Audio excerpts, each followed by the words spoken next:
Halo semuanya, selamat datang. Hari ini kita bakal kupas tuntas aturan main kesuksesan bisnis yang jarang banget dibicarakan.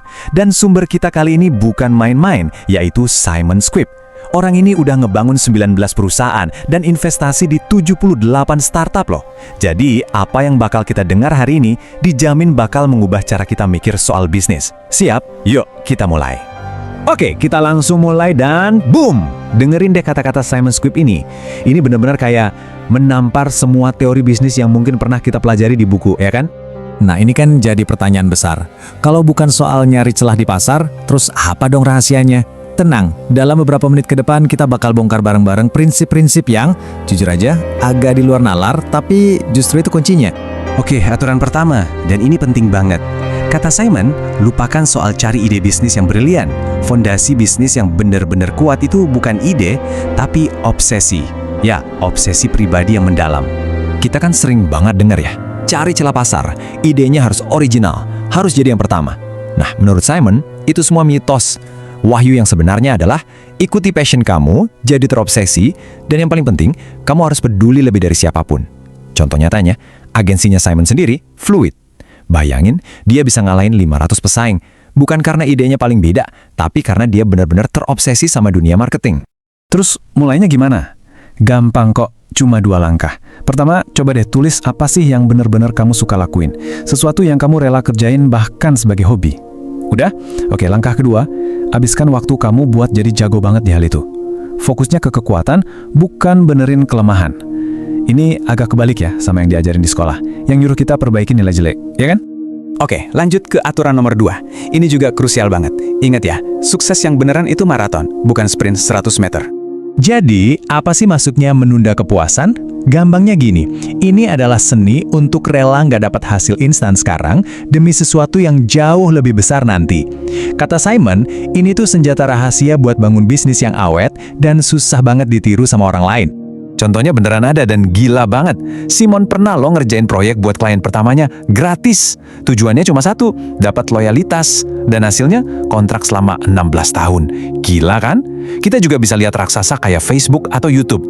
Mereka kan fokus bangun pengguna dulu sampai jutaan bahkan miliaran selama bertahun-tahun. Baru deh mikirin cara dapat duit. Fokusnya itu bangun brand, bukan sekedar jualan.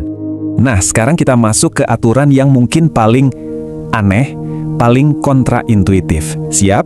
Ternyata untuk menang, kita harus jago kalah. Coba bayangin ada 2 tipe orang. Tipe siswa A, yang pintar, selalu dapat nilai bagus, tapi takut banget salah, takut banget kalah. Selalu pengen kelihatan paling pintar. Terus ada tipe siswa D, yang mungkin nilainya biasa aja, tapi dia nggak takut gagal. Cuek aja diremehin orang. Dan tahu nggak hasilnya gimana? Menurut data Simon, 80% dari siswa A itu akhirnya kerja buat siswa D. Kenapa?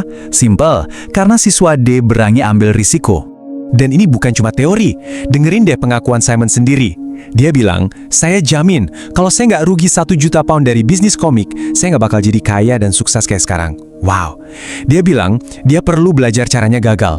Jadi kegagalan itu bukan akhir dunia, tapi biaya sekolah yang mahal banget dan pelajarannya tak ternilai. Terus gimana caranya biar kita jago kalah? Kuncinya 1, melepaskan. Lepaskan keterikatan sama barang-barang mewah. Lepaskan ego sesaat kita. Dan yang paling susah, lepaskan kekhawatiran soal omongan orang. Saat kamu bisa terima kalaupun kamu kehilangan segalanya, kamu bisa mulai lagi dari nol. Nah, disitulah rasa takut itu berubah jadi kekuatan. Oke, aturan nomor 4. Siap-siap, karena ini bakal mengubah cara kita melihat keberuntungan. Menurut Simon, hoki itu bukan sesuatu yang datang gitu aja. Hoki itu bisa kita ciptakan. Pernah dengar, makin keras kamu kerja, makin hoki kamu?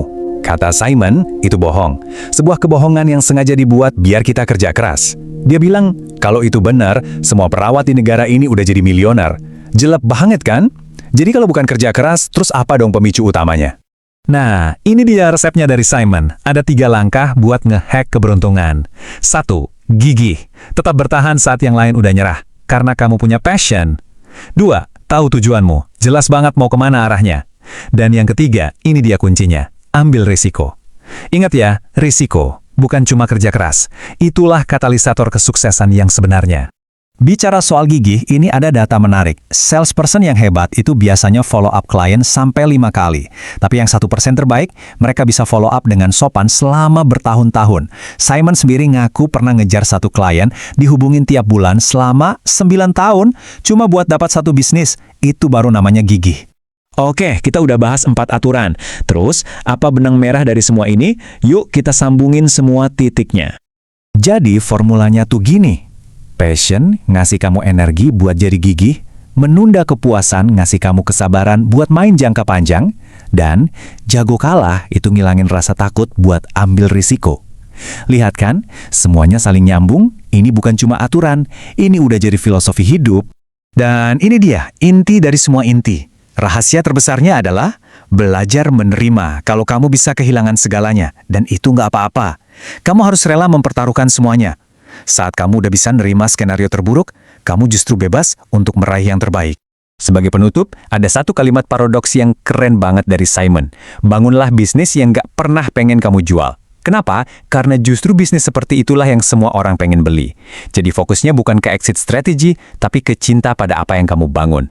Nah, sekarang pertanyaannya kembali ke kamu. Setelah dengerin semua ini, risiko apa yang berani kamu ambil untuk mengejar passion kamu? Coba deh renungkan.